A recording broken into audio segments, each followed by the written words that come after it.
వాక్య ధ్యానంలోనికి ప్రవేశిద్దాం. ఫిలిప్పీలకు రాసిన పత్రిక 2వ అధ్యాయం. ఫిలిప్పీ పత్రిక 2వ అధ్యాయం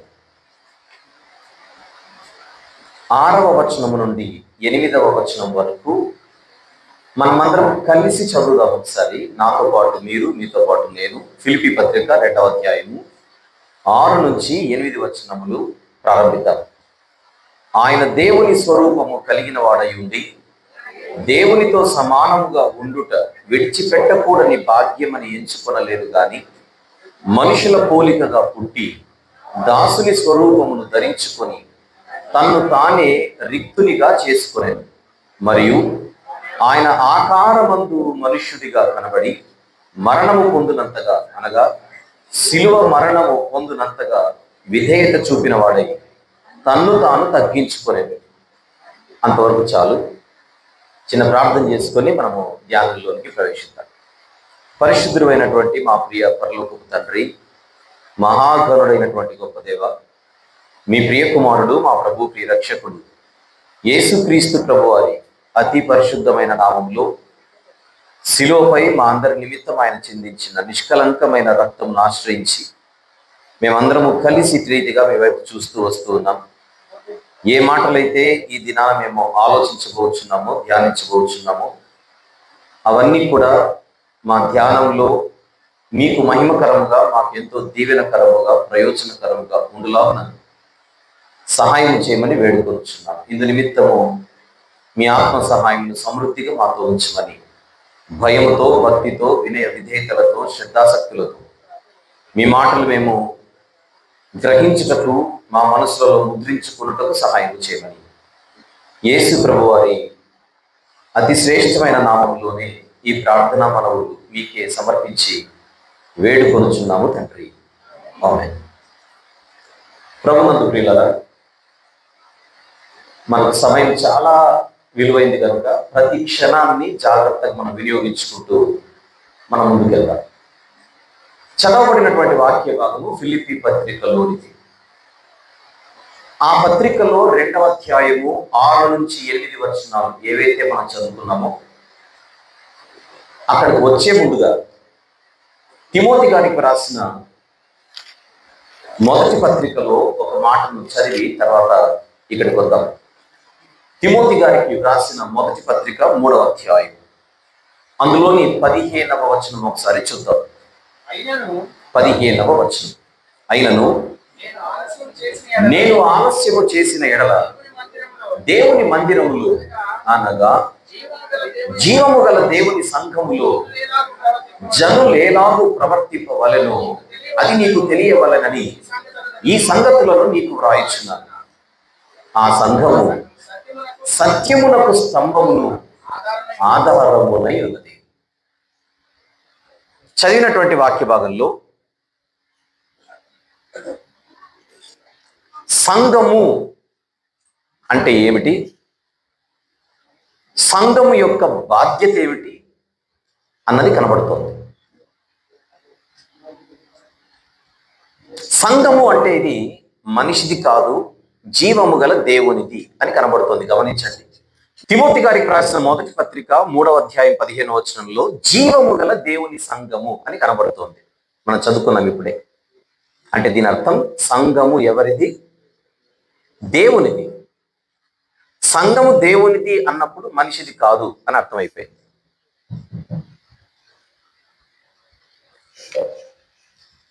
సంఘము దేవునిది అనంటే సంఘానికి యజమాని దేవుడని, సంఘంపై సర్వ హక్కులు ఆయనకే ఉంటాయి. ఒకవేళ పెత్తనం అంటూ చెలాయించాల్సి వస్తే సంఘంపై ఆయన మాత్రమే పెత్తనం చెలాయించాలి, కానీ ఇంకెవరికి హక్కులు లేవని. సంఘం ఎలా ఉండాలో, ఎలా నడవాలో అన్నది ఆయన మాత్రమే చెప్పాలి. నాకు తోచినట్టుగా, నా ఇష్టం వచ్చినట్టుగా సంఘము విషయములో నేను ముందుకెళ్తానంటే బైబిల్ ఒప్పుకోదు.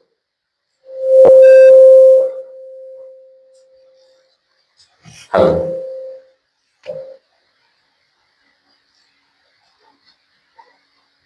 అని చెబుతూ ఆ సంఘము సత్యమునకు స్తంభము అన్నాడు.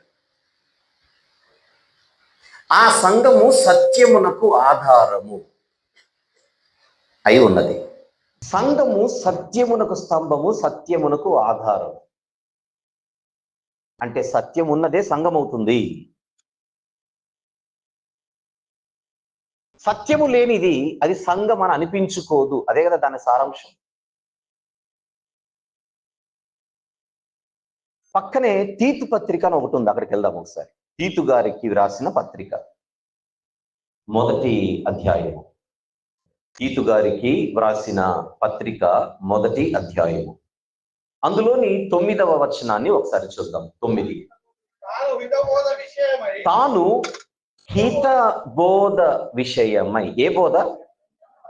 హితబోధ అన్న దానికి ఫుట్ నోట్లు ఏముంది? 2 అనే సంఖ్య దగ్గర ఆరోగ్యకరమైన బోధ. హితబోధ. హితబోధ అన్నది ఒకటి ఉంది అంటే హితబోధ కానిది కూడా ఒకటి ఉన్నట్టేగా. ఆరోగ్యకరమైన బోధ ఒకటి ఉంది అని అంటే ఆరోగ్యకరము కాని బోధ కూడా ఒకటి ఉన్నట్టేగా.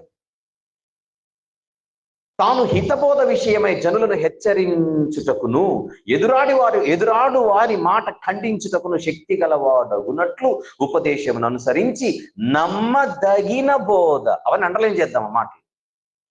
నమ్మదగిన బోధను గట్టిగా చేపట్టుకుని వాడునై ఉండాలి. ఇంతకు ఎవరి గురించి ఇదంతా? 5వ వచనం, నేను నీకు ఆజ్ఞాపించిన ప్రకారం నీవు లోపముగా ఉన్న వాటిని దిద్ది ప్రతి పట్టణములోను పెద్దలను నియమించు నిమిత్తమే నేను క్రేతులో నిన్ను విడిచి వచ్చితిని. అంటే ఎవరి గురించి ఇది? సంఘ పెద్దల గురించి. బైబిల్ ప్రకారంగా సంఘ పెద్దలకున్న మరొక పేరు సంఘ నాయకులు. సంఘ నాయకులకున్న మరొక పేరు సంఘ అధ్యక్షులు. పెద్దలే నాయకులు, పెద్దలే అధ్యక్షులు, పెద్దలే కాపరులు, ఇవన్నీ బైబిల్లో కనిపించేటువంటి పర్యాయ పదాలు. చెక్. Hello sound please. సంఘ పెద్దలు, సంఘ నాయకులు, సంఘ అధ్యక్షులు, సంఘ కాపరులు. రైట్. సంఘానికి సంబంధించిన బాధ్యతలు దేవుడు పెద్దలైన, నాయకులైన, కాపరులైన, అధ్యక్షులైన వారికి అప్పగించి ఇంతకు వారు ఏం చేయాలని అడిగితే నమ్మదగిన బోధను గట్టిగా చేపట్టుకుని వారై ఉండాలి. నమ్మదగిన బోధ. దాన్ని చాలా నొక్కి చెబుతున్నట్టుగా లేదు పౌలు గారు తీతు పత్రికలో.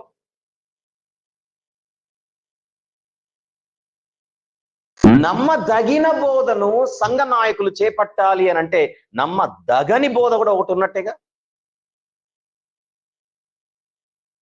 ఆ నమ్మదగిన బోధే ఆరోగ్యకరమైన బోధ. ఆ నమ్మదగిన బోధే హితబోధ. బోధను ఆంగ్ల భాషలో డాక్ట్రిన్ అని కూడా అంటారు. ఏదెను వనం, మొదటి మానవులు, ఆ పండు తిను దినమున నిశ్చయముగా మీరు చచ్చెదరు. అది దేవుని మాట. మీరు చావనే చావరు. ఇదెవరి మాట? అపవాది. ఒక వనము, అందులో దేవుని పిల్లలు, ఆ పిల్లల మధ్య 2 మాటలు. ఒకటి దేవుడిచ్చిన మాట, ఇంకొకటి దేవుడు ఇవ్వని మాట. ఒకటి దేవుడు చెప్పిన మాట, దాన్ని సత్యము అంటాం. ఒకటి దేవుడు చెప్పని మాట, అపవాది ప్రవేశపెట్టిన మాట, అది అసత్యం. మొట్టమొదటి మానవుల జీవితములోనే ఒక దృశ్యం కనబడుతుంది మనకు.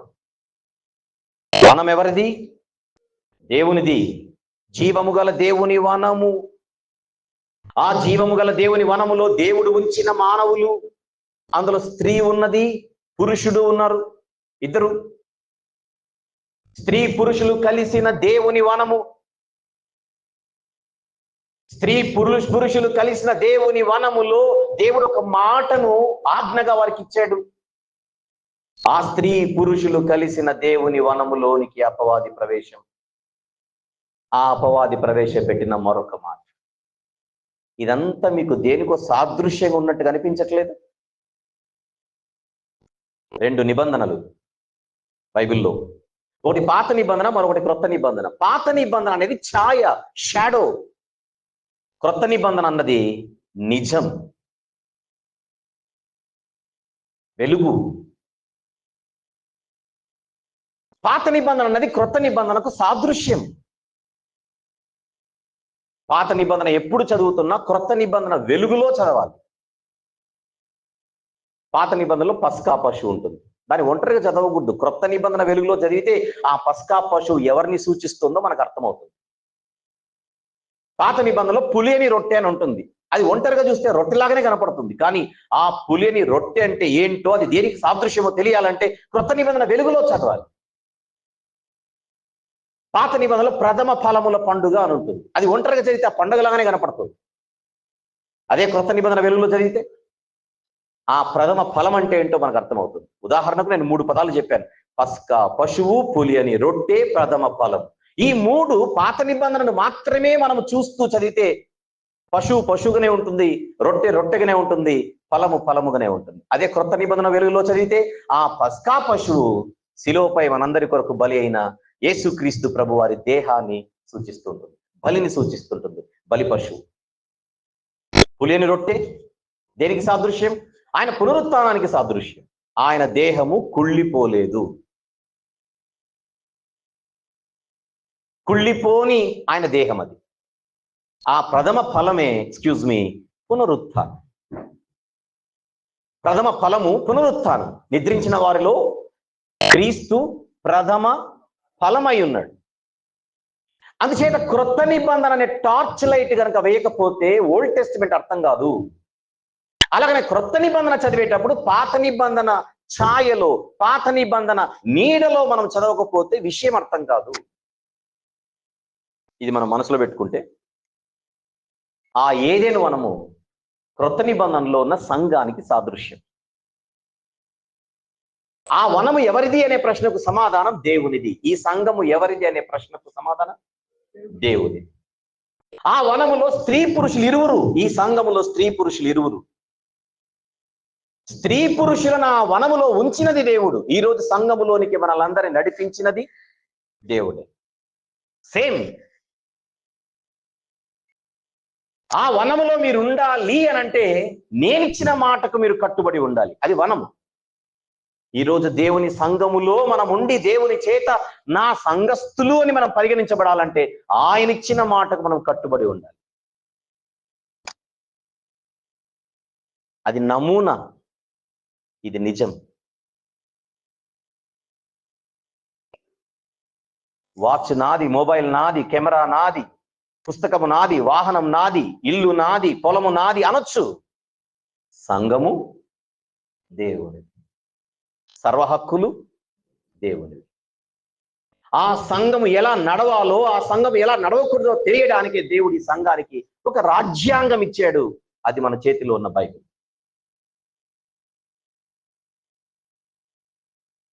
ఇర్మియా గ్రంథంలో 23వ అధ్యాయంలో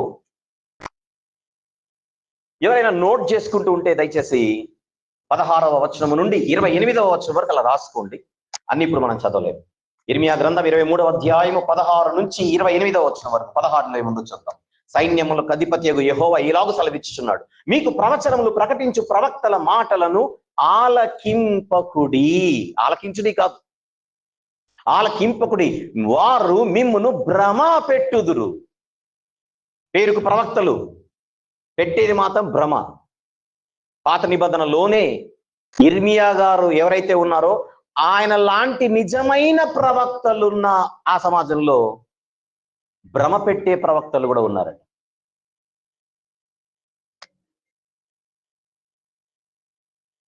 వారు నన్ను తృణీకరించు వారితో మీకు క్షేమము కలుగునని యెహోవా సెలవిచ్చేననియు, ఒకడు తన హృదయ మూర్ఖత చొప్పున నడవగా వానితో మీకు కీడు రాదని చెప్పుచు యెహోవా ఆజ్ఞను బట్టి మాట్లాడక తమకు తోచిన దర్శనమును బట్టి పలుకుదురు. నాకు టైం తక్కువ కనుక వెళ్ళిపోతున్నాను, మీరు క్యాచ్ చేయమని అడుగుతున్నాను అందరిని. నేను చెప్పింది కాదు, వారికి తోచినది చెబుతారండి. ఆయన చెప్పింది చెప్పడం వేరు, తోచింది చెప్పడం వేరు. తోచింది చెప్పడానికి కాదు దేవుడు సంఘంలో మనల్ని ఉంచింది, ఆయన చెప్పింది మాట్లాడడానికి. 28వ వచనం, 28 కల కనిన ప్రవక్త కలను చెప్పవలెను. నెక్స్ట్, నా వాక్కు ఎవని కుండునో వాడు సత్యమును బట్టి నా మాట చెప్పవలెను. ధాన్యముతో చెత్తకు ఏమి సంబంధము? ఇదే యెహోవా తన సమాజములో 2 రకాల ఆహారాన్ని నేను చూస్తున్నాను అంటున్నాడు. ఒకటి ధాన్యము లాంటి ఆహారము, ఇంకొకటి చెత్త. ధాన్యము తింటే ఆరోగ్యం, చెత్త తింటే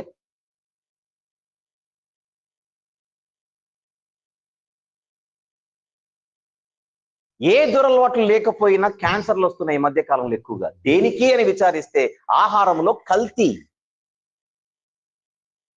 కొన్ని సంవత్సరాల కింద నాకు తెలిసిన ఒక యవనస్తుడు, 19 ఏళ్ళు అనుకుంటాను, 18, 19, బ్లడ్ క్యాన్సర్. ఏ అలవాటు లేదు ఆ అబ్బాయికి. ఎందుకు క్యాన్సర్ వచ్చిందని డాక్టర్లను అడిగితే వాళ్ళు అన్నారు, ఈ అబ్బాయి చదువుకోవడానికి కాలేజ్ చదువుల కోసం వేరే ప్రాంతానికి వెళ్ళాడు. ఆ ప్రాంతంలో తిన్న తిండిని బట్టి క్యాన్సర్ వచ్చిన ఛాయలు కనపడుతున్నాయి. కల్తీ. ఆహారంలో కల్తీ అయితే ప్రాణానికే ప్రమాదం. మొన్న కదా కరోనా వచ్చింది, మాస్క్లు ఎందుకు పెట్టుకున్నాం? అది వైరస్, లోపలికి వెళితే ప్రమాదం. కరోనా ప్రమాదం, కల్తీ ప్రమాదం, మరి అసత్యం. ఏదైనా వనములో సత్యానికి బదులుగా అసత్యానికి ఓటేసినందుకు వనము నుంచి గెట్ అవుట్ అన్నాడు ఆయన.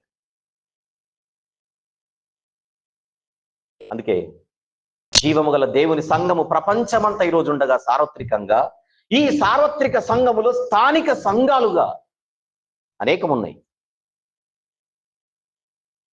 సార్వత్రిక సంఘం ఒకటే, అందులో స్థానిక సంఘాలు ఎన్నో. ఇండియాలో ఎన్నో సంఘాలు, ఎమిరేట్స్ ఎన్నో సంఘాలు, అమెరికాలో ఎన్నో సంఘాలు, ఆస్ట్రేలియా ఎన్నో సంఘాలు, యూరోప్లో ఎన్నో సంఘాలు. ఈ స్థానిక సంఘాలన్నీ ఒకసారి సార్వత్రిక సంఘములో ఉన్నవే. సార్వత్రిక సంఘం అనేది ఒక పెద్ద భవనం అయితే అందులో ఉండే ఒక్కొక్క గది ఒక స్థానిక సంఘం. Universal church, local churches. సంఘాలు ఎన్నున్నా బైబిల్ ఒకటే. సంఘాలు ఎన్నున్నా దేవుని రాజ్యాంగం ఒకటే. అందులో ఉన్నది మనం ఆలోచించి ధ్యానించి దాని చేత మనము పోషింపబడాలి. రైట్. ఈరోజు ఈ పరిచయాన్ని మనసులో పెట్టుకొని మనము కొన్ని తప్పనిసరిగా ఆలోచించవలసిన వాస్తవాలను ఆలోచించడానికి ప్రయత్నం చేద్దాం. వచ్చేద్దాం ఫిలిప్పీ పత్రిక. ఏదైతే మనం చదువుకున్నామో అక్కడికి వచ్చేద్దాం. ఫిలిప్పీలకు వ్రాసిన పత్రిక 2వ అధ్యాయం, అందులోని 6వ వచనము మళ్ళీ చదువుకుందాం. ఆయన ఎవరాయన? యేసుక్రీస్తు ప్రభు. దేవుని స్వరూపము కలిగిన వాడయుండి దేవునితో సమానముగా ఉండుట విడిచిపెట్టకూడని భాగ్యమని ఎంచుకొనలేదు, కానీ మనుషుల పోలికగా పుట్టి దాసుని స్వరూపమును ధరించుకొని తన్ను తానే రిక్తునిగా చేసుకొనెను. మరియు ఆయన ఆకారమందు మనుషుడిగా కనబడి మరణము పొందునంతగా, అనగా శిలువ మరణము పొందునంతగా విధేయత చూపిన వాడై తన్ను తాను తగ్గించుకొనెను. అది అండర్లైన్ చేద్దాం. తగ్గించుకొనెను అండర్లైన్ చేద్దాం. చెప్పండి, ఎవరు తగ్గించుకున్నారు ఇక్కడ? యేసుక్రీస్తు ప్రభు. తగ్గించుకున్నాడు గనుక మానవుడిగా కనబడ్డాడు. Yes or no? తగ్గించుకున్నాడు గనుక దాసుని స్వరూపంలో కనబడ్డాడు. Yes or no? మానవునిగా ఆయన మొట్టమొదట ప్రత్యక్షమైంది ఎక్కడ? బేత్లెహేంలో. బేత్లెహేంలో ఆయన మానవునిగా కనబడుచున్నాడు. అది ఆయన తగ్గింపు. ఒరిజినల్ గా ఆయన మానవుడు కాదు. అవునా కదా చెప్పండి? ఒరిజినల్ గా ఆయన మానవుడు కాదు, తగ్గించుకున్నాడు గనక బేత్లెహేంలో మానవుడిగా కనబడ్డాడు. అది కూడా ఏ స్వరూపంలో కనబడుచున్నాడు ఆయన? దాసుని స్వరూపంలో. ఇప్పుడు యేసుక్రీస్తు ప్రభుని నేను మానవుడు, నరుడు అని పలికేటప్పుడు వెంటనే మనకు మనసులో ఏం స్ట్రైక్ అవ్వాలి? ఆయన తగ్గించుకుంటే కనబడిన స్థితి, అది మానవ స్థితి. బేత్లెహేంలో కనబడినా అది తగ్గింపే, నజరేతులో కనబడినా అది తగ్గింపే, యెరూషలేములో కనబడినా అది తగ్గింపే. భూమి మీద శరీరధారిగా ఆయన ఉన్నాడు అనంటే అది ఆయన తగ్గింపుకు దృశ్యం. అది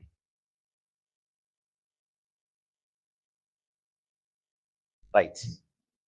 అలా బేత్లెహేముతో మొదలు పెడితే సిలువ వరకు ఆయనను మనము తగ్గించుకున్న స్వరూపాన్ని చూస్తాం.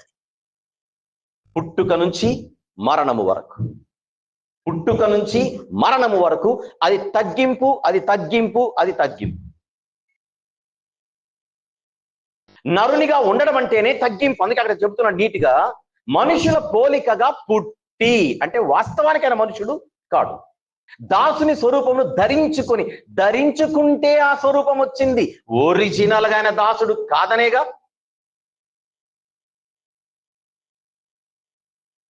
రైట్. జాగ్రత్తగా విందాం, నిశ్శబ్దంగా, ఫోకస్. సెల్ ఫోన్స్ అన్ని సైలెంట్లో ఉంచారు, మనకు పక్క వారికి అంతరాయం లేకుండా. యేసుక్రీస్తు ప్రభు యొక్క తగ్గింపు దృశ్యాన్ని మనం ఎక్కడ చూడొచ్చు అని అడిగితే జనరల్ గా బేత్లెహేం నుంచి సిలువ వరకు జనరల్ గా మాట్లాడేద్దాం. బేత్లెహేం నుంచి సిలువ వరకు ఏది కనబడినా మత్తయి సువార్త నుంచి యోహాను సువార్త వరకు 4 సువార్త పుస్తకాలలో బేత్లెహేం నుంచి కలువరి వరకు ఏది కనపడినా ఇప్పుడు మనకు మనసులో ఈ పోర్షన్ చదివిన తర్వాత ఫిలిప్పీ పత్రికలో మనకి ఏమనిపించాలి? ఆయన తగ్గించుకుంటే అలా కనపడుతున్నాడు, తగ్గించుకుంటే అలా కనపడుతున్నాడు, తగ్గించుకుంటే అలా కనపడుతున్నాడు. ఎలా కనపడుతున్నాడు? మానవునిగా. విషయం ఏంటంటే ఆయనకు ఆకలి అయిందా లేదా ఈ లోకంలో? అయింది. ఇప్పుడు చెప్పండి, ఎందుకు ఆకలి అయింది? మానవునిగా ఉన్నాడు గనుక. దాహమైందా లేదా? ఎందుకు అయింది? మానవునిగా ఉన్నాడు గనుక. అలిసిపోయాడా లేదా? అలిసిపోయాడు. ఎందుకు? మానవునిగా ఉన్నాడు గనుక. పొడిస్తే రక్తం వచ్చిందా లేదా? వచ్చింది. ఎందుకు వచ్చింది? మానవునిగా ఉన్నాడు గనుక. చంపితే చనిపోయాడా లేదా? ఎందుకు చనిపోయాడు? మానవునిగా ఉన్నాడు గనుక. మానవునిగా ఉండడం అంటే తగ్గించుకుంటే అయిన స్థితి అది. ఓ పెద్ద మనిషి వచ్చి, యేసుక్రీస్తు అంటే క్రైస్తవులు దేవుడు అంటారు కానీ దేవునికి ఎక్కడైనా ఆకలి అవుతుందా అని అంటాడు. యేసుక్రీస్తుని పట్టుకొని దేవుడు అంటారు క్రైస్తవులు, దేవుడైతే దాహం అవుతుందా? దేవునికి నిద్ర వస్తుందా? దేవుడు అలసిపోతాడా? దేవుని చంపితే చచ్చిపోతాడా? ఆకలైన వాడు దేవుడు కాడు, దాహమైన వాడు దేవుడు కాడు, అలిసిపోయిన వాడు దేవుడు కాడు, చంపితే చనిపోయిన వాడు దేవుడు కాడు అని అంటున్నారంటే వీళ్ళకు ఫస్ట్ ఆఫ్ ఆల్ ఈ ప్రాథమిక ఆలు తెలియదని యేసు ప్రభు గురించి. ఎందుకు దాహమైంది, ఎందుకు ఆకలైంది, ఎందుకు అలిసిపోయాడు, ఎందుకు నిద్ర వచ్చింది, ఎందుకు చనిపోయాడు అని అడిగితే ఆయన శరీరధారిగా ఈ లోకంలో ఉన్నాడు కనుక. అది ఆయన యొక్క ఒరిజినాలిటీ కాదు. Yes or no? Very good. ఎవరైనా మన దగ్గరకు వచ్చి నువ్వు ప్రకటిస్తున్న క్రీస్తు, నువ్వు ప్రకటిస్తున్న ఆయన మానవునిగా ఉన్నాడు కనుక దేవుడు, నరుడు ఎక్కడైనా దేవుడు అవుతాడా అని అడుగుతాడు రివర్స్. మళ్ళీ నరుడు ఎప్పుడు దేవుడు కాడు అని బైబిల్ అంటుంది. దేవుడు నరుడయ్యాడు. దేవుడు నరుడు అవ్వడం వేరు, నరుడు దేవుడు అవ్వడం వేరు. బైబిల్ ఏం చెప్తుందో చూద్దాం ఆయన గురించి. అది చూసే ముందుగా ఇప్పుడు మనకు బైబిల్ పట్టుకున్నప్పుడు యేసుక్రీస్తు అనే పదం మనకు చూడగానే, చదవగానే, వినగానే మనకు వెంటనే అచ్చా ఆయన గురించి 2 ఫార్మాట్స్ ఉన్నాయన్నమాట. ఒకటి తగ్గించుకున్న స్థితి, 2 తగ్గించుకోనని ఒరిజినల్ స్థితి. అంతేనా? తగ్గించుకుంటే ఒక స్థితిలో కనబడుతున్నాడు, మరి తగ్గించుకోకపోతే అంటే తగ్గించుకోనని ఇంకొక ఒరిజినల్ స్థితి ఉన్నట్టేగా. ఆ ఒరిజినాలిటీ ఏంటో కూడా మనకు తెలియదు. ఒకే నాణ్యానికుండే రెండు వైపులు. ఇప్పుడు తగ్గించుకున్న స్థితిని చూసాం, ఇప్పుడు ఇంకొకటి చూద్దాం. యోహాను సువార్త మొదటి అధ్యాయం. యోహాను సువార్త మొదటి అధ్యాయం, అందులోని మొదటి వచనము చూద్దాం. ఆదియందు వాక్యము ఉండెను, వాక్యము దేవుని యొద్ద ఉండెను, వాక్యము దేవుడై ఉండెను. అందరు కలిసి చదువుదాం ఈ మాట మళ్ళీ మరొకసారి. ఆదియందు వాక్యము ఉండెను, వాక్యము దేవుని యొద్ద ఉండెను, వాక్యము దేవుడై ఉండెను. 14వ వచనం. ఆ వాక్యము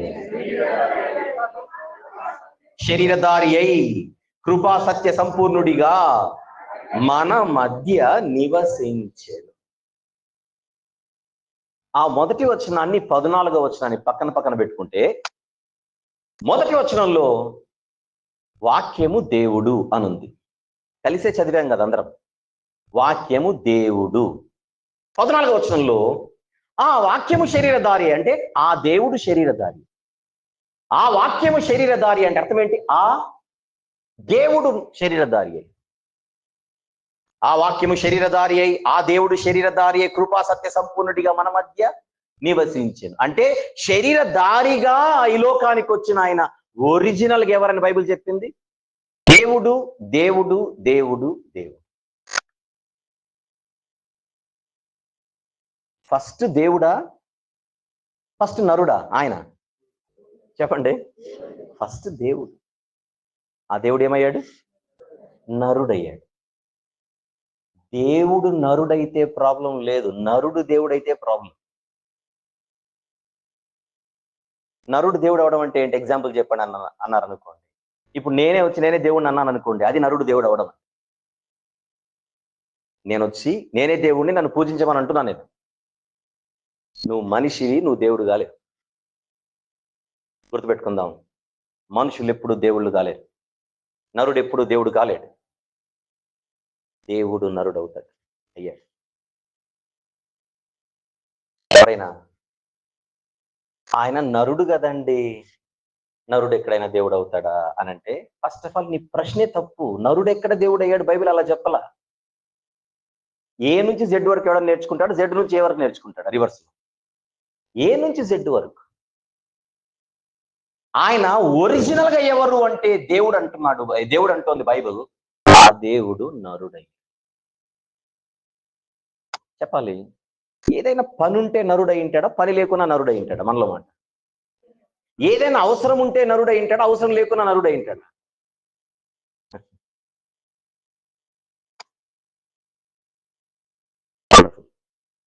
ఇంతకు ఆయన నరుడు ఎందుకు అయ్యాడో తిమోతి గారికి రాసిన పత్రిక వచ్చు. మొదటి పత్రిక, వన్స్ అగైన్ తిమోతి గారికి రాసిన మొదటి పత్రిక 2వ అధ్యాయం. ఇంతకు 3వ అధ్యాయం చూసి ఇప్పుడు 2వ అధ్యాయం 5వ వచనం చూద్దాం. 5వ వచనం. దేవుడు ఒక్కడే, దేవునికిని నరులకును మధ్యవర్తియు ఒక్కడే, ఆయన క్రీస్తు యేసు అను నరుడు. క్రీస్తు యేసు అను నరుడు. రైట్. ఈ నరుని గురించే మాట్లాడుతున్నాం గత పావుగంట నుంచి. క్రీస్తు యేసు అను నరుడు ఒరిజినల్ గా ఎవరు కాదని మాట్లాడుకొని వచ్చాం ఇక్కడికి. ఒరిజినల్ గా మానవుడు కాదు, కానీ నరుడు అయ్యాడు. ఇంతకు నరుడు ఎందుకు అయ్యాడని అడిగితే అక్కడ చెబుతోంది మాట, మధ్యవర్తి అవ్వడానికి. Catch the point. ఎవరైనా దేవునికి నరులకు మధ్య మనం చూస్తున్నది ఎవరిని ఇక్కడ? మధ్యవర్తి ఒక్కడే, ఆయన క్రీస్తు యేసను నరుడు. నరుడు నరుడు ఎందుకు అయ్యాడు? ఆన్సర్, మధ్యవర్తి అవ్వడానికి. మధ్యవర్తి అవ్వడానికి ఏమయ్యాడు చెప్పండి? నరుడయ్యాడు. ముఖ్య అంశాలు మరోసారి మళ్ళీ. నరుడు ఎందుకు అయ్యాడు అందరు చెప్పండి? మధ్యవర్తి అవ్వడానికి. మధ్యవర్తి అవ్వడానికి ఏమయ్యాడు? నరుడు. టీచర్ ఎందుకు అయింది ఆవిడ? పాఠాలు చెప్పడానికి. పాఠాలు చెప్పడానికి ఏమైంది ఆవిడ? నరుడు ఎందుకు అయ్యాడంటే మీడియేటర్ అవ్వడానికి. మీడియేటర్గా అవ్వడానికి ఆయన ఏమయ్యాడని అడిగితే నరుడు అవ్వడానికి. ఇప్పుడు చెప్పండి, ఫిలిప్పీ పత్రికలో ఉన్న మాటలు దీనికి అప్లై చేస్తే నరుడు అవ్వడానికి ఆయన తనను తాను తగ్గించుకున్నాడు. అంటే తగ్గించుకుంటే నరుడయ్యాడు అనేది నిజమైనప్పుడు తగ్గించుకుంటేనే మధ్యవర్తి అయ్యాడు. I right are not? తెలుగే. తగ్గించుకుంటే నరుడయ్యాడు అనేది నిజమైనప్పుడు తగ్గించుకుంటేనే మధ్యవర్తి అయ్యాడు. అంటే ఇప్పుడు ఒరిజినల్ గా ఆయన ఎవరు కాదో చెప్పండి. నరుడు కాడు, ఒరిజినల్ గా చెప్పాలి మధ్యవర్తి కూడా కాడు. మధ్యవర్తి అనేది ఒక పని కొరకు ఆయన అవ్వవలసి వచ్చింది. ఏ పని లేకుండా ఎవడు టీచర్ కాడు, ఏ పని లేకుండా ఎవరు క్లర్క్ అవ్వరు. ఒక డెసిగ్నేషన్ మనకు వచ్చిందంటే అక్కడ ఏదో పని ఉన్నట్టు. పనిని బట్టి ఒక ఐడెంటిటీ, పనిని బట్టి ఒక డెసిగ్నేషన్ అనేది వస్తుంది. ఇప్పుడు ఆయన నరునిగా మారడానికి గల కారణం మధ్యవర్తి అవ్వడం. మధ్యవర్తి ఎందుకు అయ్యాడని అడిగితే పనిని బట్టి. 3 పాయింట్స్ చెప్పాను. ఒరిజినల్గా ఆయన ఎవరు? దేవుడు. ఏమయ్యాడు? నరుడయ్యాడు. ఎందుకయ్యాడు? మధ్యవర్తి అవ్వడానికి. మధ్యవర్తి ఎందుకయ్యాడు? పనుంది కనుక. 4 ముక్కలు. దేవుడు, అయ్యాడు నరుడు, మధ్యవర్తి అవ్వడానికి, పనుంది కనుక. ఎంతమందికి అర్థమైందో చేయొద్దండి నేను చెప్పి. ఇప్పుడు నా ప్రశ్న మన సబ్జెక్ట్ ఏంటి ఈరోజు? ఒక అంశం ఉంది మన ముందు. ఆ అంశము ప్రశ్నిస్తూ వస్తోంది. నీ విశ్వాసం ఏంటి అని అడుగుతోంది. యేసుక్రీస్తు అంటే నువ్వేమనుకుంటున్నావు అని అడుగుతోంది ఈనాటి అంశం. బైబిల్ చెప్పింది అనుకుంటున్నావా, తోచింది అనుకుంటున్నావా అని నన్ను అడుగుతోంది. బైబిల్ ఆయన్ని మొట్టమొదట దేవునిగా చూపించింది. మధ్యలో నరుడయ్యాడు, మధ్యవర్తి అవ్వడానికి. మధ్యవర్తి అయ్యాడు, పనుంది కనుక. ఇదేనా అందరి విశ్వాసం? ఎవ్రీబడి? Yes or no? మీరు నో అంటే మళ్ళీ ఫస్ట్ నుంచి చెప్తానండి. మళ్ళీ ఆప్షన్ లేదు ఇక.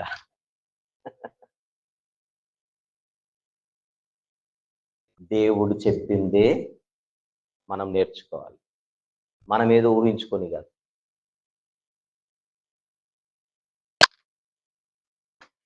ఇంకొక టర్నింగ్ పాయింట్కి వెళ్తున్నాను. వెళ్లే ముందుగా ఇంకొక వచనం చూద్దాం బలపరచడానికి. 102వ కీర్తన. ఇంతవరకు మాట్లాడిన దానికి కొంచెం సపోర్ట్, వెయిట్ ఇవ్వడానికి 102వ కీర్తన తీద్దాం. 25 నుంచి 27 వచనములు చూద్దాం. 25 నుంచి 27. ఆది యందు నీవు భూమికి పునాది వేసితివి, ఆకాశములు కూడా నీ చేతి పనులే. అవి నశించును కాని నీవు నిలిచియుందువు. అవన్నీ వస్త్రము వలె పాతగీలును. ఒకడు అంగ వస్త్రమును తీసివేసినట్లు నీవు వాటిని తీసివేయుదువు. అవి మార్చబడును. నీవు ఏకరీతిగా ఉండువాడవు. నీ సంవత్సరములకు అంతము లేదని కీర్తనాకారుడు. చెప్పండి, ఎవరితో మాట్లాడుచున్నాడు? సృష్టికర్తతోనే కదా, దేవునితోనే కదా మాటలు మాట్లాడుచున్నది. 25వ వచనం మళ్ళీ ఒకసారి. ఆది యందు నీవు భూమికి పునాది వేసితివి. భూమికి పునాది వేసిన వాడు దేవుడేనా? Very good. అవి నశించును కానీ నీవు నిలిచి ఉందువు. అంటే ఆయన కలుగజేసింది సృష్టి అయితే, కలుగజేసిన వాడు సృష్టికర్త అయితే, సృష్టికి సృష్టికర్తకున్న తేడా ఏంటని అడిగితే సృష్టి ఎప్పటికైనా నశించిపోతుంది, సృష్టికర్త ఎప్పుడు నిలిచే ఉంటాడు. ఆ డిఫరెన్స్ గమనిద్దాం. అవన్నీ వస్త్రము వలె పాతగిలును. నశించును, పాతగిలును సృష్టి. నెక్స్ట్ కింది వచనం, కింది మాట. ఒకడు అంగవస్త్రమును తీసివేసినట్టు నీవు వాటిని తీసివేయదు. అవి మార్చబడును. ఆ 3 పదాలు ఒకసారి చూడండి దయచేసి. నశించును, పాతగిలును, మార్చబడును. నశించును, పాతగిలును, మార్చబడును. ఏమిటి? సృష్టి. మరి నీవైతే 27వ వచనం, ఏకరీతిగా ఉండువాడవు, నీ సంవత్సరములకు అంతము లేదు. పైన 26వ వచనంలో అవి నశించును గాని నీవు నిలిచి ఉందువు. అంటే నిలిచేవాడు దేవుడు. ఏకరీతిగా ఉండేవాడు చెప్పండి దేవుడు. ఆయన సంవత్సరములకు అంతము లేదు. నిలిచేవాడు, నెక్స్ట్ నిలిచేవాడు, ఏకరీతిగా ఉండేవాడు, అంతమే లేనివాడే సృష్టికర్త అయిన దేవుడు. ఇప్పుడు ఏం చదివామో అవన్నీ అలానే మనసులో పెట్టుకొని హెబ్రీ పత్రిక ఒక్కొక్కసారి వద్దాం. మొదటి అధ్యాయం, హెబ్రీలకు వ్రాసిన పత్రిక మొదటి అధ్యాయం, క్షమించండి 10వ వచనానికి వెళ్ళిపోదాం నేరుగా. 10వ వచనం. మరియు ప్రభువా నీవు ఆది యందు భూమికి పునాది వేసితివి. ఎక్కడ చదువుకొని వచ్చాం ఈ మాటలని? ఇప్పుడే ఎక్కడ చదువుకొని వచ్చాం? 102వ కీర్తనలో, ప్రభువా నీవు ఆది యందు భూమికి పునాది వేసితివి, ఆకాశములు కూడా నీ చేతి పనులే, అవి నశించును గాని నీవు నిలిచియుందువు, అవన్నీ వస్త్రము వలె పాతగిలును, ఉత్తరీయం వలె వాటిని మడిచివేతువు, అవి వస్త్రము వలె మార్చబడును గాని నీవు ఏకరీతిగానే ఉన్నావు, నీ సంవత్సరములు తరుగవు అని హెబ్రీ గ్రంథకర్త 102వ కీర్తనలో కీర్తనాకారుడు దేన్నైతే తెలియజేశాడో దాన్ని ఇక్కడ కోట్ చేస్తున్నాడు. అక్కడ కీర్తనాకారుడు మాట్లాడింది ఎవరి గురించి? సృష్టికర్త అయిన దేవుని గురించి. ఇప్పుడు హెబ్రీ గ్రంథకర్త ఈ మాటలన్నీ ఎవరికి ఆపాదించి మాట్లాడుతున్నాడో చెప్పనా? ఈరోజు మనం మాట్లాడుకుంటున్న యేసు క్రీస్తు ప్రభు. భూమికి పునాది వేసిన చేతులది. ఆయన చేతులతో ఆకాశములను కలుగజేశాడు.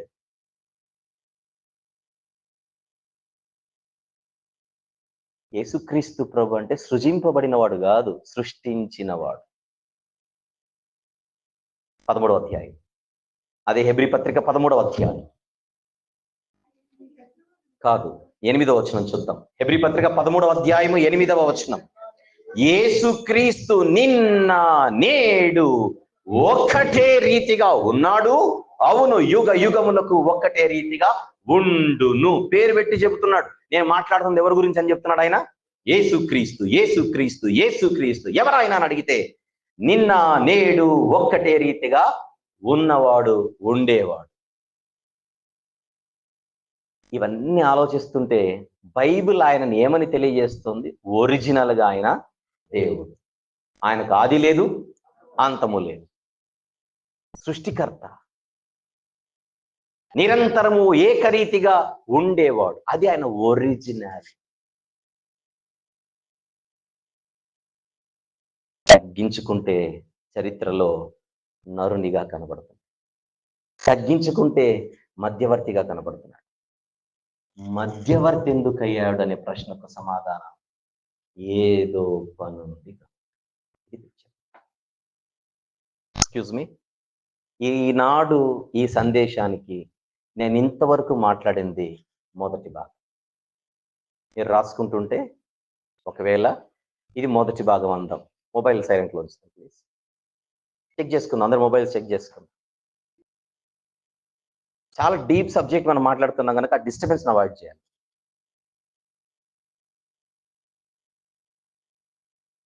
రైట్, ఎక్కడికి వచ్చి ఆగింది ఇప్పుడు బండి? మధ్యవర్తి దగ్గర ఆగింది.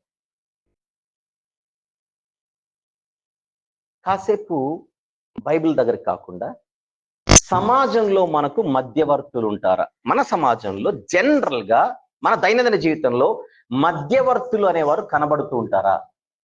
కనబడతారు. అంటే వాళ్ళ పాత్ర ఏంటి? ఇద్దరు వ్యక్తుల మధ్య ఒక బ్రిడ్జ్ లాంటి పాత్ర ఒక మధ్యవర్తి పోషిస్తాడు. ఎస్, కొత్త వ్యక్తులు ఇద్దరు ఉన్నారు, వాళ్ళకి పరిచయం లేదు. పరిచయం లేని ఇద్దరు వ్యక్తులను కలపడానికి ఒక మధ్యవర్తి ఒక పని చేస్తాడు. ఇది ఒక పాత్ర. బెస్ట్ ఎగ్జాంపుల్ పెళ్లిళ్ళు.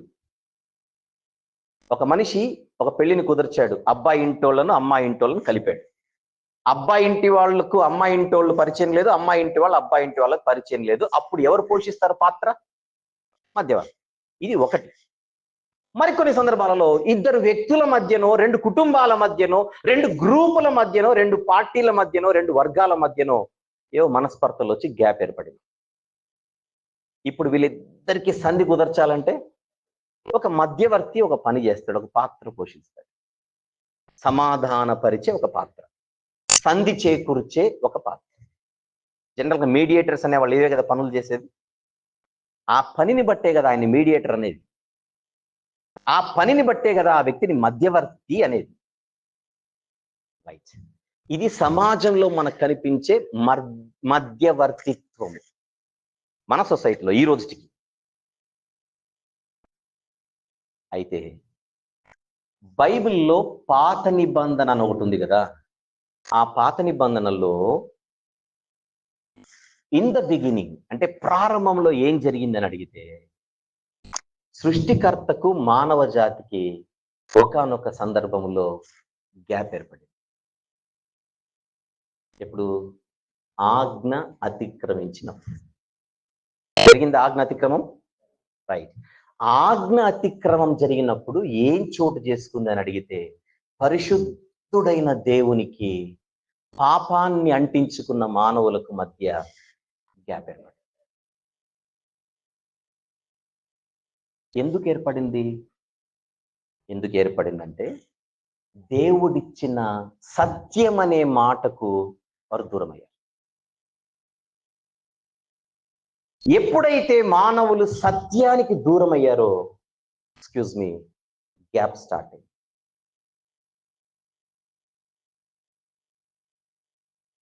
ఇప్పుడు మళ్ళీ గ్యాప్ ఫిలప్ అవ్వాలంటే ఈ మనుషులను సత్యానికి దగ్గర చేయాలి. ఇది టాస్క్ నంబర్ 1. ఎవరైనా వచ్చి ఆ గ్యాప్ని ఫిలప్ చేయాలంటే ఆ మానవులకి ఏం చెప్పాలి?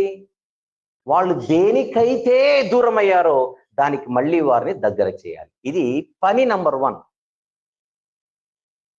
నంబర్ 2 దగ్గర అవ్వాలంటే ఆల్రెడీ వీళ్ళు పాపాన్ని మూటగట్టుకున్నారు. ఇప్పుడు పాపానికి ఖచ్చితంగా న్యాయవంతుడైన దేవుడు ఏమి వేసి తీరతాడు? శిక్ష. ఎందుకు? ఆయన దుష్టత్వమును చూచి ఆనందించు దేవుడు కాడు. పాపము చేయి వారందరూ ఆయనకు అసహ్యులు. అంటే ఈ పాపం అనే ఆ దానికి రుణాన్ని చెల్లించవలసిన అవసరం ఏర్పడింది. ఇది రెండో టాస్క్. 2 చెప్పాను ఇప్పుడు మీకు. 1, సత్యానికి దూరమైన మానవ జాతిని సత్యానికి దగ్గర చేయాలి. ఇది టాస్క్ నంబర్ 1. రుణాన్ని చెల్లించాల్సిన స్థితిలో పడిపోయిన మానవుల పక్షాన ఈ రుణము చెల్లించబడాలి. ప్రాయశ్చిత్తం అంటాం, అటోన్మెంట్ ఇన్ ఇంగ్లీష్. 3, వారు దేవుని అధికారము కింద నుండి సాతాను అధికారం కిందికి వచ్చేశారు. ఏదైనా మనం గురించి మాట్లాడుతున్నా. దేవుని పాలన క్రింద నుంచి చెప్పండి, సాతాను పాలన కిందికి వచ్చేశారు. ఇప్పుడు మళ్ళీ వీళ్ళు దేవుని రాజ్య పాలన కిందికి రావాలి. ఇది టాస్క్ నంబర్ 3. ఇది ఎవ్వరు మర్చిపోకూడదు. ఒకసారి అందరూ చెప్తాం. నంబర్ 1, సత్యానికి దగ్గర అవ్వాలి. నంబర్ 2, ప్రాయశ్చిత్తము వారి పక్షాన చేయబడాలి, చెల్లించాలి. అండ్ నంబర్ 3, దేవుని పరిపాలన కిందికి రావాలి. అందుకు పాత నిబంధనలో మనకు దేవుడు ఒక కార్యాలయాన్ని ఏర్పాటు చేశాడు. ఆఫీస్ అది. ఆ కార్యాలయం పేరే మధ్యవర్తిత్వ కార్యాలయం. పాత నిబంధనలో భూమి మీద దేవుడు స్థాపించిన ఒక ఆఫీస్ కనబడుతుంది. ఆ ఆఫీస్ పేరు ఇంగ్లీష్లో మీడియేటోరియల్ ఆఫీస్, తెలుగులో మధ్యవర్తిత్వ కార్యాలయం. ఆ మధ్యవర్తిత్వ కార్యాలయంలో 3 క్యాబిన్స్. ఊహించుకోండి అలా. క్యాబిన్స్, ఒకటే ఆఫీస్, 3 క్యాబిన్స్. అందులో దేవుడు ఓపెన్ చేసిన మొట్టమొదటి క్యాబిన్ పేరు ప్రవక్తల క్యాబిన్, ప్రవక్తల కార్యాలయం. అది ప్రాఫెటిక్ ఆఫీస్ అని అంటారు. పాత నిబంధనలో ప్రవక్తలు ఉన్నారు లేదా చెప్పండి మీరే. ఉన్నారు. ఎవరు పంపిస్తే వచ్చారు మానవుల దగ్గరికి? దేవుడే పంపాడు. ఎందుకు పంపాడు వారిని, ప్రవక్తలను? నేనంటే ఏంటో తెలియని ప్రజలకు నేనంటే ఏంటో నువ్వు చెప్పాలి ప్రవక్త. అందుకే నిన్ను ప్రవక్తగా నియమించారు. అలా మీరు ఆదికాండం నుంచి ఏ ప్రవక్తలైనా చూడండి, వాళ్ళ పని ఒకటే, దేవుని గురించి ప్రజలకు చెప్పడం, దేవుని గురించి ప్రజలకు చెప్పడం, దేవుని గురించి ప్రజలకు చెప్పడం. ఒక్క ప్రవక్తను తీసుకుందాం, ఎవరినో ఎగ్జాంపుల్గా మోషే గారిని తీసుకుందాం. మోషే గారి ప్రవక్తనా కాదా? Very good. పాత నిబంధనలో ప్రవక్తల కార్యాలయం ఒకటి ఉంది.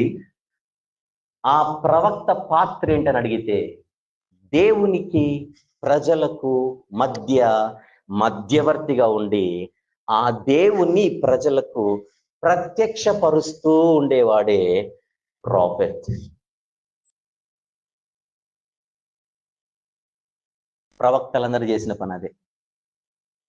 ప్రజలారా, మీరు దేవునికి దూరంగా బతుకుతున్నారు, మీరు ఆయనకు దగ్గరగా రావాలి. ఆయనకు దగ్గరగా రావాలంటే ఈ సత్యము మీకు తెలియాలి. ఈ ప్రవక్తల కార్యాలయం నుండి ఎవరు వెళ్ళినా, ఏ తరములోనైనా, ఏ ప్రవక్త అయినా చేసింది ఇదే. ఇప్పుడు చెప్పాలి, పాత నిబంధనలో ఉన్న ప్రవక్తలందరూ ఎవరు? మధ్యవర్తి, మీడియేటర్స్. ఎవరికి మధ్య మీడియేటర్స్? దేవునికి మానవులకు, ప్రజలకు మధ్య మీడియేటర్స్, వారు ప్రవక్త. రైట్. అంటే ఒక టాస్క్ ని కంప్లీట్ చేయడానికి మనకి ఎవరు కనపడుతున్నారు? పాత నిబంధనలు, ప్రవక్తలు. ఇప్పుడు రెండో టాస్క్ ఏంటి? ప్రజల పక్షాన రుణము చెల్లించబడాలి, ప్రాయశ్చిత్తం. రుణము చెల్లించబడాలంటే నిర్దోషమైన గొర్రె పిల్లలు బలిపీఠంపై వారి పక్షాన వధింపబడాలి. అది యాజకులు అనేవాళ్ళు జరిపించేవారు పాత నిబంధనలో. చెప్పాలి, పాత నిబంధనలో యాజకులు అనేవాళ్ళు ఉన్నారా లేదా? వాళ్ళు ఏం చేసేవాళ్ళు? ప్రజల పక్షాన దేవుని దగ్గరకు వచ్చి బలిపీఠంపై ప్రజలకు మారుగా బలులు అర్పించేవారు. ఆ బలులు, ఆ బలిపీఠం, దానిపైన చిందింపబడే రక్తం, దాన్ని బట్టి దేవుడు ప్రజలను పాత నిబంధనలో అంగీకరించేవాడు. అంటే ప్రవచించే పని, ప్రత్యక్షపరిచే పని ప్రవక్తలు చేసేవారు, ప్రాయశ్చిత్త పని యాజకులు చేసేవారు. ఇది రెండో క్యాబిన్. ఇంకేముంది బ్యాలెన్స్? మూడేంటి? ఈ ప్రజలందరినీ ఇప్పుడు ఎవరి పరిపాలన కిందికి తీసుకొని రావాలి? Very good. అక్కడికి వచ్చే ముందుగా పాత నిబంధనలో ప్రవక్త కొరకు ఒక్కరిని ఎగ్జాంపుల్ గా తీసుకుందాం, ఆయన మోషే గారు. పాత నిబంధనలో యాజకుడు అని చెప్పడానికి ఒక్కరి పేరు చెప్పండి. అహరోను గారు ఎగ్జాంపుల్ గా.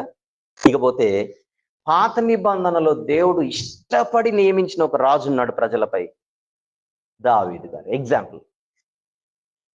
మోషేని నియమించింది దేవుడే, అహరోను గారిని నియమించింది దేవుడే, దావీదు గారిని సింహాసనంపై కూర్చోబెట్టింది దేవుడు.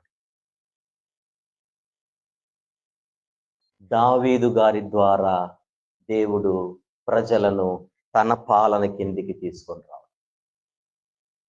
సౌలు రాజు డిసప్పాయింట్ చేశాడు కదా, దేవుడు నిరుత్సాహపరిచాడు కదా. అప్పుడు దేవుడు ఎవరిని ఎన్నుకున్నాడు? దావీదు గారు. చెప్పండి, మోషే గారైనా, అహరోను గారైనా, దావీదు గారైనా, పాత నిబంధనలు వీళ్ళు ఎవరు చెప్పండి? దేవునికి ప్రజలకు మధ్య మధ్యవర్తులు, దేవుడు నియమించిన మధ్యవర్తులు. వాళ్ళకు వాళ్ళ చేతులు ఉప్పుకుంటూ వచ్చిన వాళ్ళు కాదు. అలా కూడా కొంతమంది ఉన్నారు, ఒకరిని పొడిచి సింహాసనం ఎక్కిన వాళ్ళు. వాళ్ళందరూ మీడియేటర్స్ కాదు. మళ్ళీ దేవుడు ఎవరిని నియమించింటే వాళ్ళే ఒరిజినల్, మిగిలిన వాళ్ళందరూ కల్తీ. పాత నిబంధనలో ఒక రాజును చంపేసి ఇంకొక రాజు ఎక్కిన దాఖలాలు ఉన్నాయా లేవా చెప్పండి? Very good. అబద్ధ ప్రవక్తలు కూడా ఉన్నారా లేదా చెప్పండి? ఉన్నారు. వాళ్ళందరూ ఒరిజినల్ మీడియేటర్స్ కాదు, నకిలీ నోట్లు. నేను ఇప్పుడు మాట్లాడుతుందంతా ఒరిజినల్ ప్రాఫిట్స్ గురించి, ఒరిజినల్ యాజకుల గురించి. ప్రీస్ట్స్ అంటాం యాజకులని. ఒరిజినల్ రాజుల గురించి దావీదు గారు లాంటాడు.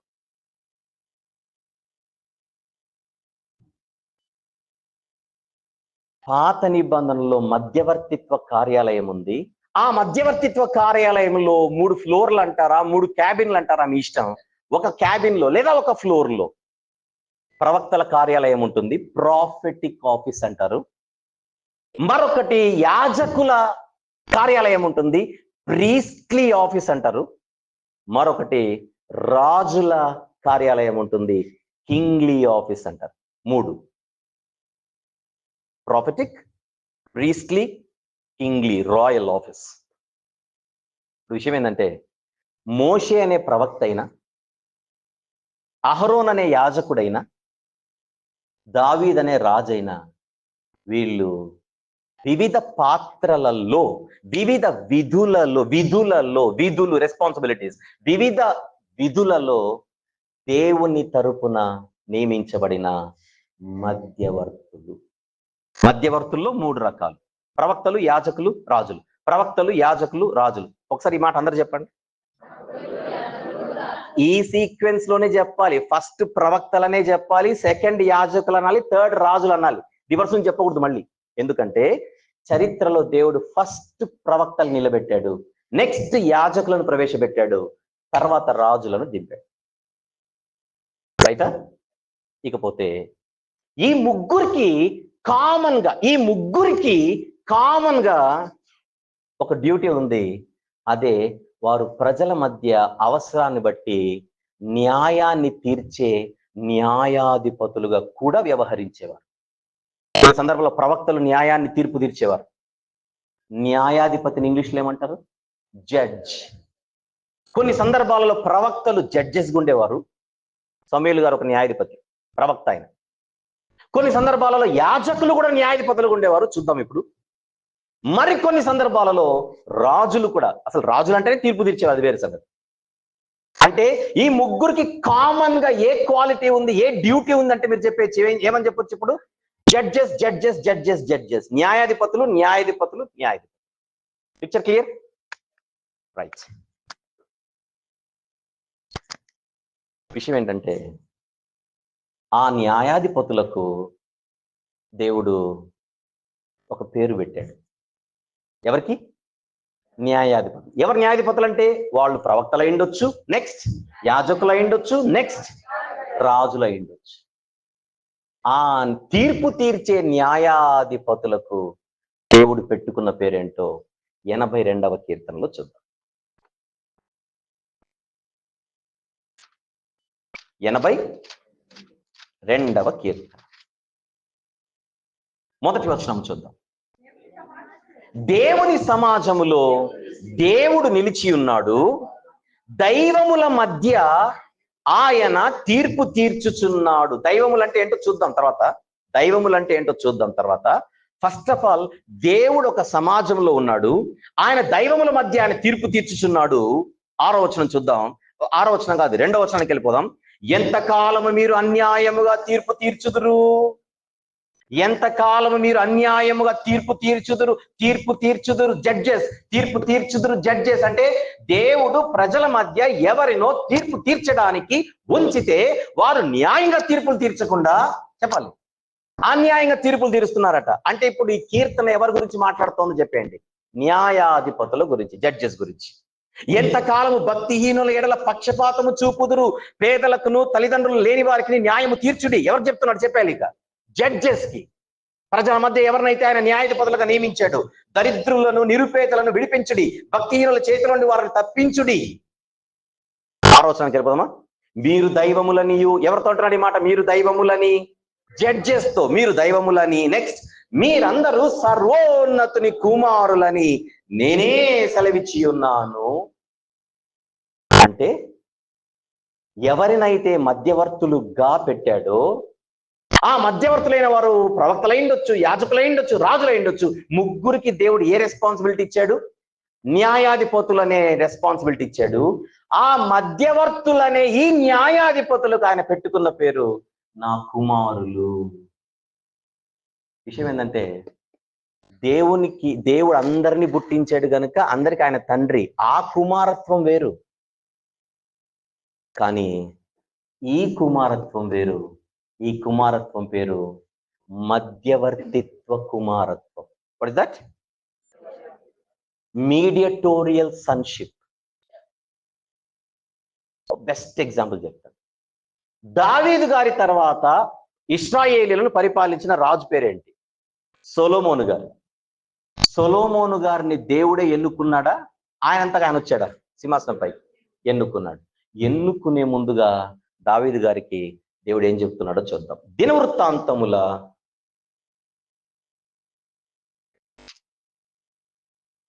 1వ గ్రంథం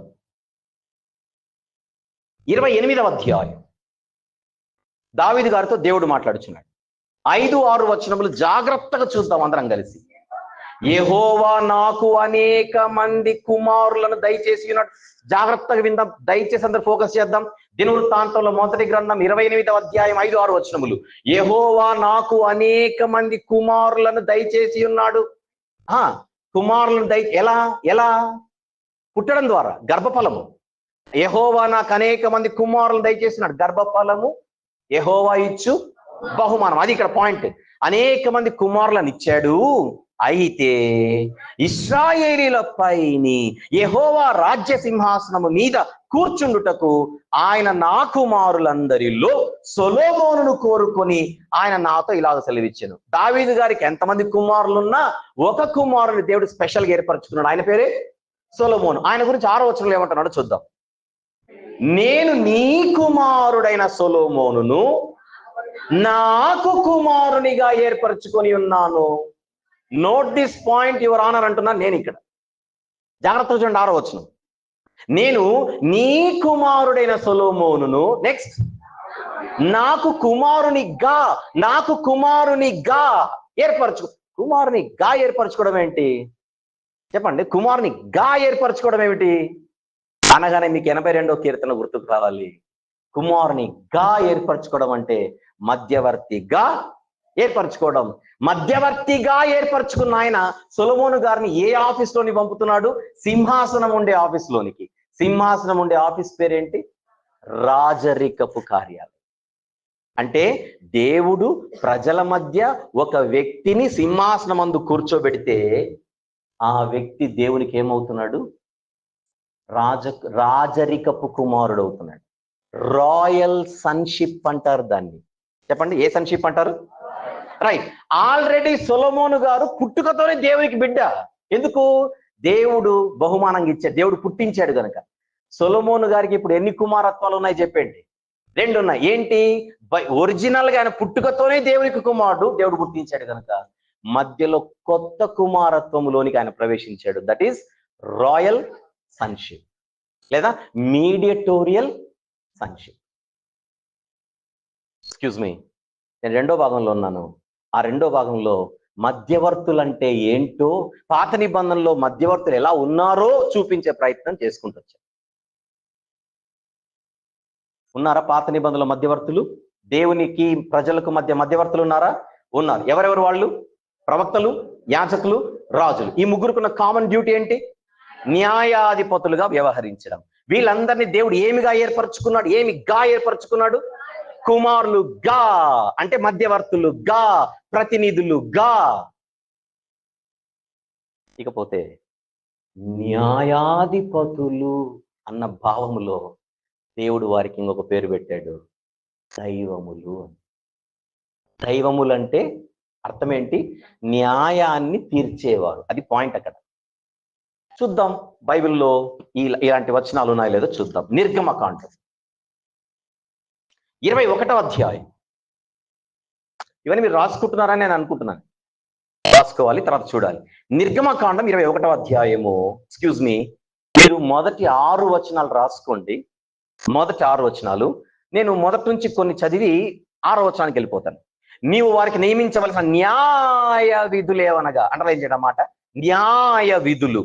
నీవు హెబ్రీయుడైన దాసుని కొన్ని నెలల వాడు 6 సంవత్సరంలో దాసుడై ఉండి 7వ సంవత్సరంలో ఏమి ఇయ్యకే నేను విడిచి స్వతంత్రుడుగునని చెప్పుకుంటూ వచ్చి ఒక వివాదం గురించి మాట్లాడుతూ 5-6 వచనాలకు వెళ్ళిపోతాం. అయితే ఆ దాసుడు, నేను నా యజమానుని, నా భార్యను, నా పిల్లలను ప్రేమించుచున్నాను, నేను వారిని విడిచి స్వతంత్రుడై నొల్లన నిజంగా చెప్పినట్లా. ఇప్పుడు చూడండి, వాని యజమానుడు దేవుని యొద్దకు వానిని తీసుకొని రావాలను. దేవుని అనే దానికి కింద ఫుట్ నోట్లు ఏముంది? న్యాయాధిపతి. అంటే పాత నిబంధనలో న్యాయాధిపతులను దేవుడు ఏమిగా నియమించాడు? దైవములుగా. దైవములుగా అంటే ఏంటి? పూజించే, అందరు కలిసి వాళ్ళని పూజించాలి, కాళ్ళు మొక్కాలని కాదు. అక్కడ జడ్జెస్ అనే ఉద్దేశముతో దేవుడు అనే పేరు అక్కడ ఉపయోగించబడింది. 22వ అధ్యాయానికి వద్దాం. అదే నిర్గమకాండం 22వ అధ్యాయం 9వ వచనం ప్లీజ్. ప్రతి విధమైన ద్రోహమును గూర్చి, అనగా ఎద్దును గూర్చి, గాడిదను గూర్చి, గొర్రెను గూర్చి, బట్టను గూర్చి, పోయిన దానిని ఒకడు చూచి ఇది నాదని చెప్పిన దానిని గూర్చి ఆ ఇద్దరి వ్యాజ్యము దేవుని యొద్దకు తేబడవలెను. దేవుడు అంటే ఫుట్ నోట్లు న్యాయాధిపతి. దేవుడు ఎవరి మీద నేరం స్థాపించునో వాడు తన పొరుగు వానికి 2 అంతలు అచ్చుకొనవలెను. దేవుడు అనే దానికి మళ్ళీ ఫుట్ నోట్లు ఏముంది? న్యాయాధిపతి. ఓహో, దేవుడు అంటే అక్కడ న్యాయాధిపతి అని ఇంటెన్షన్ అన్నమాట. అదే అధ్యాయంలో 28వ వచనానికి వద్దాం. అదే అధ్యాయంలో 28వ వచనం, నీవు దేవుని నిందింపకూడదు. దేవుని అనే దాని కింద ఫుట్ నోట్లు ఏముంది? మళ్ళీ న్యాయాధిపతి. కంటిన్యూ చేయండి. నీ ప్రజలలోని అధికారిని చెప్పింపకూడదు. ఎవరి అధికారి? ఆ న్యాయాధిపతే. ఆ న్యాయాధిపతి అధికారి. ఎవరు నియమించిన అధికారి? దేవుడు నియమించిన అధికారి. దొంగదారులు వచ్చిన అధికారుల గురించి కాదు. దేవుడు నియమించిన అధికారులే, దేవుడు నియమించిన న్యాయాధిపతులు. దేవుడు వారికి స్పెషల్ గా 2 పేర్లు పెట్టాడు. ఒకటి దైవము, 2 దైవకు. అర్థమైందా? ఎంత ఇన్ఫర్మేషన్ మాట్లాడుకున్నా గంటం పావు, మర్చిపోకండి. ఎంత గంటం పావులోనే ఇప్పటివరకు నేను మాట్లాడింది ఈ మెసేజ్ యొక్క 2వ భాగం. మొదటి భాగం పరిచయం, 2వ భాగములో నేను మాట్లాడిందంతా బైబిల్లో పాత నిబంధనలో కనిపించే దేవుని మధ్యవర్తిత్వ కార్యాలయం అని రాసుకోవాలి మీరు రాసేటప్పుడు. పాత నిబంధనలోని దేవుని మధ్యవర్తిత్వ కార్యాలయము అని రాసుకోవాలి. God's mediatorial office in the Old Testament. వెళ్దామా చివరి భాగం? మొబైల్ మొబైల్ మొబైల్ సేవ. ఈ మొబైల్ మోగకుండా చూడు ప్రభు. నాకు కరెక్ట్ 11 నిమిషాలు ఉంది. ఇప్పుడు నేను టైంతో ఫైట్ చేస్తున్నా, చేయకపోతే తప్పదు. 11 నిమిషాలు చివరి భాగం. జాగ్రత్తగా వెళ్దాం. 3వ భాగంలోకి వెళ్తున్నా. 2వ భాగంలో ఏం మాట్లాడుకున్నామో మనసులో పెట్టుకోవాలి. చెప్పండి. దేవుని గురించి ప్రజలకు ప్రత్యక్ష పరిచే డ్యూటీ ఎవరిది? ప్రవక్తది. ప్రవక్త ఎవరు? మధ్యవర్తి. దేవుని దగ్గరకు వచ్చి ప్రాయశ్చిత్త పనిని జరిగించేది ఎవరు? పాత నిబంధన యాజకుడు. ఆయన ఒక మీడియేటర్, వేరే ఆఫీస్. ప్రజలను దేవుని పరిపాలన కిందికి తెచ్చేది ఎవరు? సింహాసనం దావీదు గారు కూర్చున్నా పరిపాలన మాత్రం ఎవరిది? దేవునిది. మీరు తర్వాత వీలైతే యెహోషాపాత్ అనే ఒక అద్భుతమైన రాజు ఉంటాడు కదా బైబిల్లో. ఆయన గురించి నాకు టైం లేదు కనుక వెళ్ళట్లేదు. ఒక్కసారి ఇది మీరు తర్వాత చదవమని కోరుతున్నా. దినవృత్తాంతముల 2వ గ్రంథం, దినవృత్తాంతముల 2వ గ్రంథం, అందులోని 19వ అధ్యాయము 4వ వచనం నుంచి 7వ వచనం వరకు. వీలైతే నేను ఒక 2 నిమిషాలు టకటక చదివేస్తాను. చూడండి. ఈయన మంచి రాజా కాదు అది చెప్పండి. ఫస్ట్ ఆఫ్ ఆల్ మంచి రాజా కాదు చెప్పండి. Very good. ఆయన ఏమంటున్నాడు? 4వ వచనం నుంచి, యెహోషాపాతు యెరూషలేములో నివాసము చేయుచు బెయేర్షెబా నుండి ఎఫ్రాయిం మన్యం వరకు జనుల మధ్య సంచరించుచు వారి పితరుల దేవుడైన యెహోవా వైపునకు వారిని మళ్లించెను. ఎవరి వైపుకు మళ్లిస్తున్నారు చెప్పండి? ఎవరి వైపు మళ్లిస్తున్నారు? ఒక రాజు ప్రజలను దేవుని వైపు మళ్లిస్తున్నాడు. ఈయన అన్నమాట దేవుని ప్రతినిధి. రైట్. నెక్స్ట్, మరియు అతడు ఆయా పట్టణములలో అనగా దేశమందు యూదా వారున్న బురుజులు గల పట్టణములన్నిటిలో న్యాయాధిపతులను నిర్ణయించి వారికి ఇలాగ ఆజ్ఞాపించెను, మీరు యెహోవా నియమమును బట్టియే గాని మనుషుల నియమమును బట్టి తీర్పు తీర్చవలసిన వారు కారు. ఎంత అద్భుతంగా పరిపాలిస్తున్నాడు చూడండి. ఆయన మీతో కూడా ఉండును గనక మీరు తీర్చు తీర్పు బహు జాగ్రత్తగా చేయుడి. యెహోవా భయం మీ మీద ఉండును గాక. హెచ్చరికగా ఉండి తీర్పు తీర్చుడి. మన దేవుడైన యెహోవా యందు దౌష్ట్యం లేదు. ఆయన పక్షపాతి కాడు, లంచం పుచ్చుకుని వాడు కాదు. ఇదంతా ఎవరు చెప్తున్నాడు? రాజుగారు న్యాయాధిపతులకు చెబుతున్నాడు. అంటే ఇప్పుడు దేవుడు ఎందుకొరకైతే యెహోషాపాతు గారు నిలబెట్టాడో దానికి ఆయన న్యాయం చేస్తున్నట్టేనా? Very good. అయితే ఇప్పుడు 3వ భాగం ముగింపు భాగంలోకి వెళ్తున్నా. 8 నిమిషాలు జాగ్రత్తగా విందాం. ఎంత మాట్లాడినా పాత నిబంధనలో ప్రవక్తలందరూ మానవులా కాదు చెప్పండి? మోషే గారైనా ఎవరైనా. ఎంత మాట్లాడినా యాజకులందరూ మానవులా కదా? ఎంత మాట్లాడినా రాజులందరూ మానవులా కదా? మానవులు అని ఎప్పుడైతే అంటామో వారు పరిమితి కలిగిన వారు. ఏం కలిగిన వారు? లిమిట్ ఉన్నవారు. అన్నిటిలోనూ పరిమితులే. జ్ఞానంలో పరిమితులే, శక్తిలో పరిమితులే, పరిశుద్ధతలో పరిమితులే. 1, 2 ఓవరాల్ గా మాట్లాడితే అసంపూర్ణులు. Yes or no? Very good. భేదం ఏమీ లేదు. అందరూ అసంపూర్ణులే. ఇప్పుడు మనం ఎలాగూ మానవులంటే పరిమితి కలిగిన వారు అని అన్నాం కనుక ఫస్ట్ మనం ప్రవక్తల దగ్గరికి వెళ్ళిపోదాం. ప్రవక్తలందరూ పరిమితి కలిగిన వారైతే దేవునిని వారు ప్రజలకు ప్రత్యక్షపరిచే డ్యూటీ వారిదైతే వాళ్ళు ఎంత ప్రత్యక్షపరిచినా ఆ ప్రత్యక్షతకు ఏముంటుంది? అసంపూర్ణత ఉంటుంది, పరిమితి ఉంటుంది. దేవునిని సంపూర్ణంగా ప్రత్యక్షపరిచేంత శక్తి ఎవరికి ఉండదు? మోషే గారైనా దానియేలు గారైనా ఎవరైనా వారికి ఉండదు. పాత నిబంధనలు ఉన్న ప్రవక్తలందరూ పరిమితి కలిగిన మధ్యవర్తులు. ఎస్సా నోనా చెప్పండి ఫస్ట్. Very good. ఇకపోతే యాజకులు అన్నవారు ఏ రక్తాన్ని చిందించేవారు బలిపీఠంపై? కోడెల రక్తము, గొర్రెల రక్తము కదా. విషయం ఏంటంటే ఆ బలికి కూడా పరిమితి కలిగి ఉంటుంది. ఎందుకంటే ఆ పశువులన్నీ పరిమితి కలిగినటువంటి జీవులు కనుక. దానిని జరిగించే యాజకులు సైతం ఎవరు? పరిమితి కలిగినటువంటి వారు. అంటే యాజకులనే మధ్యవర్తులు కూడా అసంపూర్ణులు. రైట్. ఇక 3 రాజు. ఎంత గొప్ప రాజులైనా వారి యొక్క పరిపాలన అసంపూర్ణమైనదే, మాదిరికరంగా ఉండేటోళ్ళు కాదు. దావీదు గారు కూడా తప్పు చేయలేదా? చేశారు. అంటే పాత నిబంధనలో మధ్యవర్తిత్వ కార్యాలయం ఒకటి ఉంది. అందులో 3 ఆఫీసులు ఉన్నాయి. Prophetic office, priestly office, kingly office. అయినప్పటికీ వారు దేవుని చేత నియమించబడిన వారైన మానవులు గనుక అన్ని విషయాలలో వారు అసంపూర్ణులుగా కనబడుతున్నారు. ఇది ఓల్డ్ టెస్టమెంట్. ఇప్పుడు మానవులకు దేవుడు ప్రత్యక్షపరచబడవలసినంత సంపూర్ణంగా ప్రత్యక్షపరచబడాలి అంటే ప్రత్యక్షపరిచేవాడు సంపూర్ణుడై ఉండాలి. నెక్స్ట్, ప్రజల పక్షాన ప్రాయశ్చిత్త కార్యాన్ని నెరవేర్చాలి అంటే ఆ నెరవేర్చేవాడు వారిలా అసంపూర్ణుడు కాకుండా ఏమై ఉండాలి? సంపూర్ణుడై ఉండాలి. ఇకపోతే ప్రజలనందరినీ ఒక అద్భుతమైన దైవ పరిపాలనకు కింద తీసుకొని రావాలంటే ఆ పరిపాలించేవాడు ఏమై ఉండాలి? సంపూర్ణుడై ఉండాలి. ఆ సంపూర్ణుడే శరీరధారి అయి కృప సత్య సంపూర్ణుడిగా మన మధ్య నివసించడానికి నరుడయ్యాడు. నరుడైన ఆయన పేరు క్రీస్తు యేసు. నరుడయ్యాడు. ఎందుకయ్యాడు? ఫస్ట్ లో చెప్పాను, మొదటి పార్ట్. మధ్యవర్తి అవ్వడానికి. మధ్యవర్తి అవ్వడం అంటే ఇప్పుడు ఆయన ఎన్ని విధులలోనికి వచ్చినట్టు?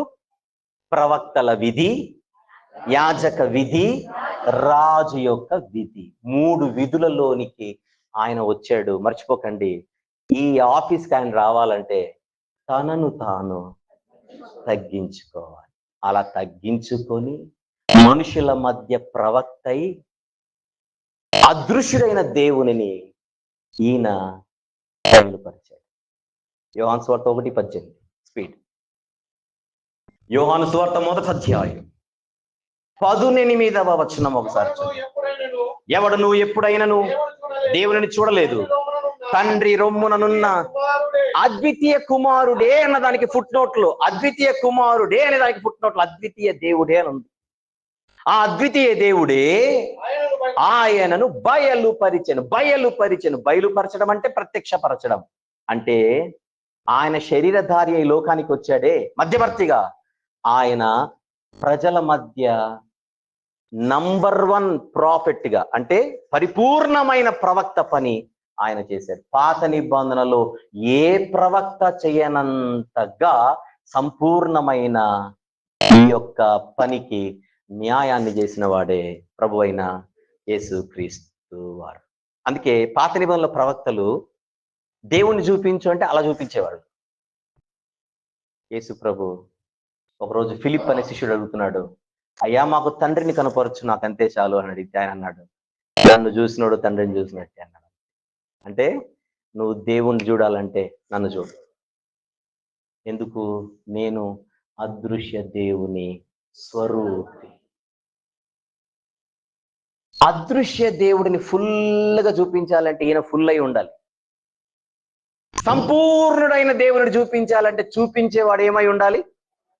అప్పుడే ఆయన అనగలడు, నన్ను చూసే తండ్రిని చూసినట్టే. ఇప్పుడు నేనంటే వర్కౌట్ అవుతుంది, నోరున్న ప్రతోడు అనకూడదు అది.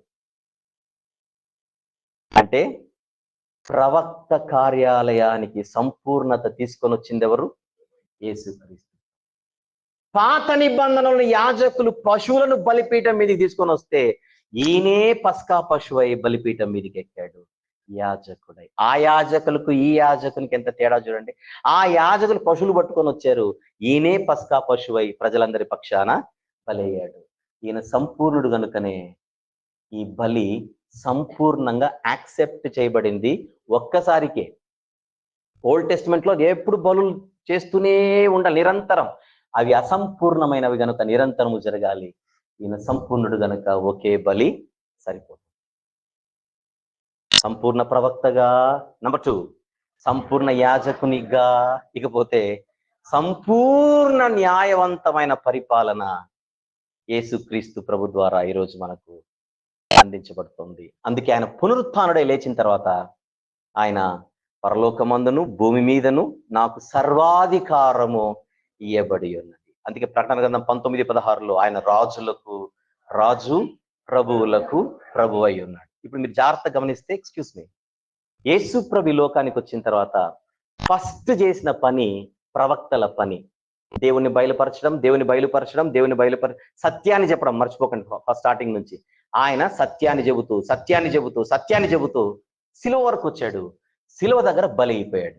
చెప్పండి, ఆయన యాజకునిగా ఒకవైపు ప్రార్థన చేస్తూ ఏం చేశాడు? ఆయన సిలువ దగ్గర ప్రజలందరి పక్షాన బలి అయిపోయాడు. అంటే ప్రవక్తగా ఆయన వర్క్ స్టార్ట్ అయి యాజకునిగా కంటిన్యూ అయి రాజుగా ఈరోజు పరలోకము నుండి ఆయన ప్రజలందరినీ పరిపాలించుచున్నాడు. ఇప్పుడు గొప్ప సంగతి ఏంటంటే, ఆయన ప్రవక్త పని చేసిన, యాజక పని చేసిన, రాజు యొక్క పని చేసిన, ఇదంతా ఆయన తనను తాను తగ్గించుకుంటేనే జరుగుతుంది.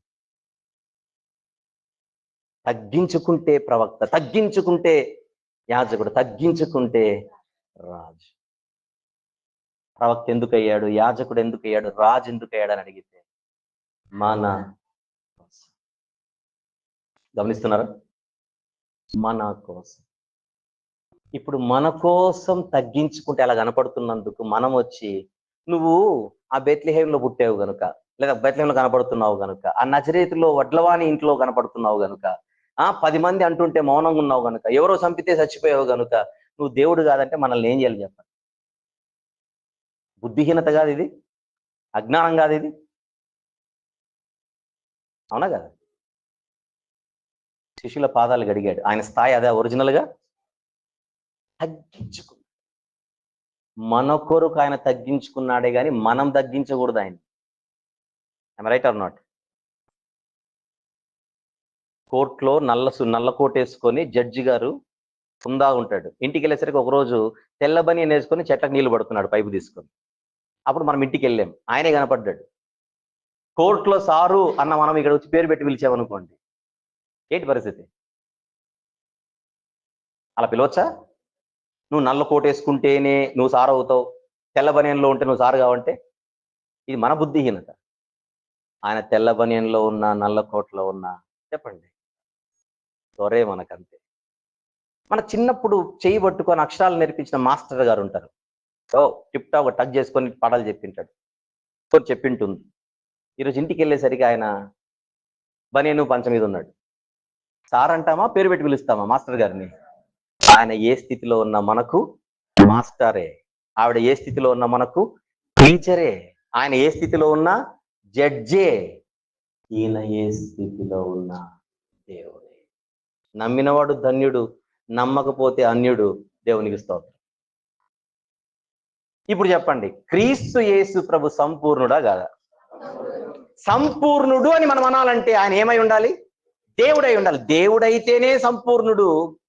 ఆయన దేవుడు కాదు కానీ సంపూర్ణుడు అని అనుకోండి, ఇది కూడా మా హైదరాబాద్లో, నేను హైదరాబాద్ నుంచి తెలిసి ఎర్రగడ్డ అని ఒక ప్లేస్ ఉంటుంది, వినే ఉంటారు. ఇవన్నీ ఎర్రగడ్డ కేసులు, ఇవన్నీ చెప్తారు, వాళ్ళు చెప్తారు మైక్ తీసుకొని, యేసుక్రీస్తు సంపూర్ణుడు అంటారు. దేవుడు అంటే దేవుడు కాదు. మళ్ళీ దేవుడు కాదంటావు, సంపూర్ణుడు అంటావు. దేవుడు కానోడు సంపూర్ణుడు ఎట్లా అవుతాడు? గుర్తుపెట్టుకోండి, వందల సంవత్సరాలుగా ఎన్నో దుర్బోధలు ఆయన గురించి ఉన్నాయి. అందులో కొంతమంది దేవుడు కాదనేవాళ్ళు, అది దుర్బోధే.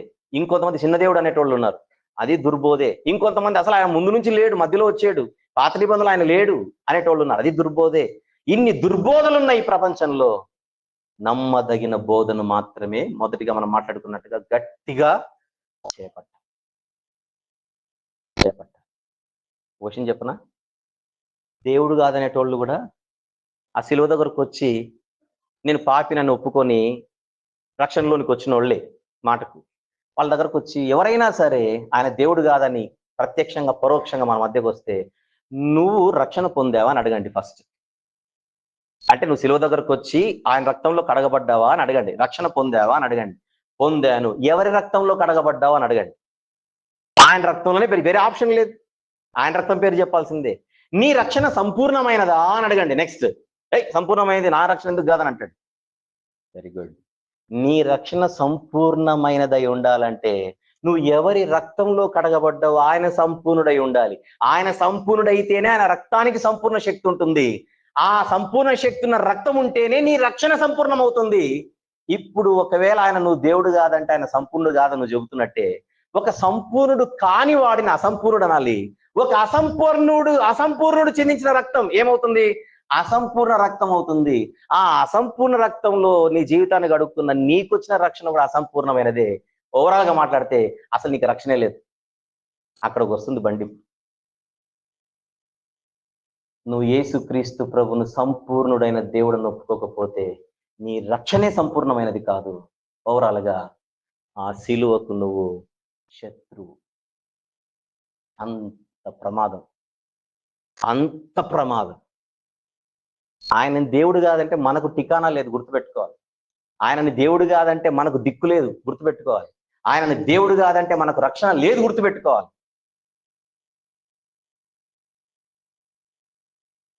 ఆయనను దేవునిగా, సంపూర్ణుడిగా, నిత్యునిగా ఒప్పుకున్నవాడే సంపూర్ణ రక్షణలోనికి రాగలడు.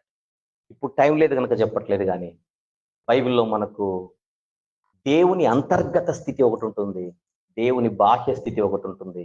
నేను ఈరోజు మీటింగ్ అయిపోతుంది, తర్వాత మీకు క్లూ ఇస్తున్నా, ఇలా స్టడీ చేయాలని చెప్తున్నా. బైబిల్లో internal God head, external God head అని 2 సబ్జెక్టులు ఉంటాయి. ఆ అంతర్గత స్థితిలోనికి వెళ్ళిపోతే దేవుని ఉనికిలో బహుళత్వం ఉంటుంది. దేవుని ఉనికిలో బహుళత్వం ఉంటుంది.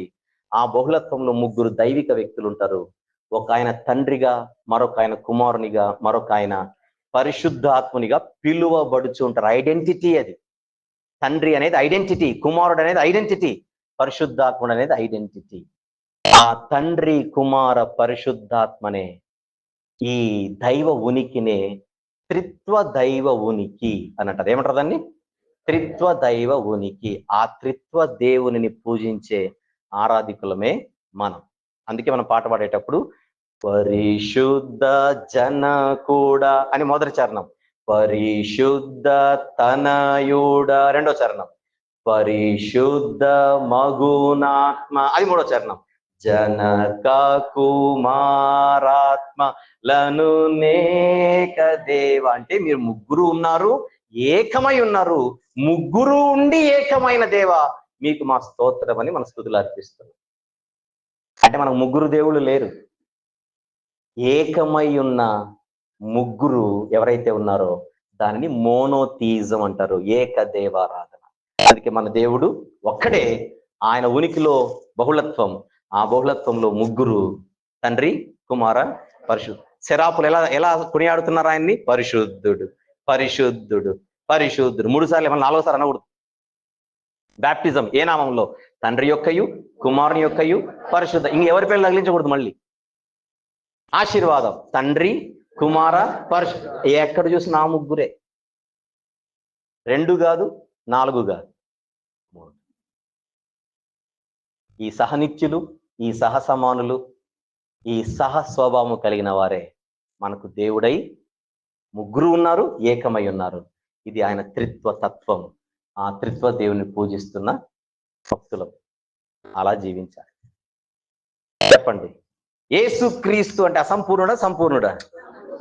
ఆయన సంపూర్ణత్వపై మీకు విశ్వాసం ఉందా అని అడుగుతున్నాను ఓవరాల్గా. అలానే ఉండాలి పోయేంతవరకు.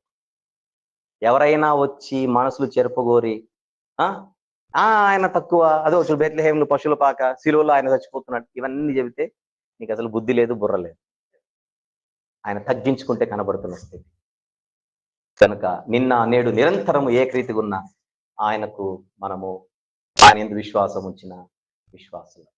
ముగించే ముందుగా చెబుతున్నాను, యేసు అంటే రక్షకుడు తెలుసు కదా, క్రీస్తు అంటే అభిషక్తుడు, రాజు. అది ఆయన ఒరిజినల్ పేరు కాదు, పనిని బట్టి ఆయనకు వచ్చిన పేర్లు.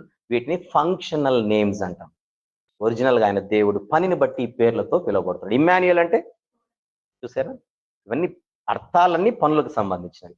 తోడుగా ఉన్నవాడు ఇమ్మానుయేలు, రక్షించేవాడు యేసు, పరిపాలించేవాడు క్రీస్తు. ఈ మాటలన్నీ మన హృదయాలలో దేవుడు గొప్పగా ముద్రించి తన మహిమార్థమై ఫలింపజేయాలి. ఆమేన్. Thank you very much. ప్రార్థన చేసుకుందాం. ప్రేమ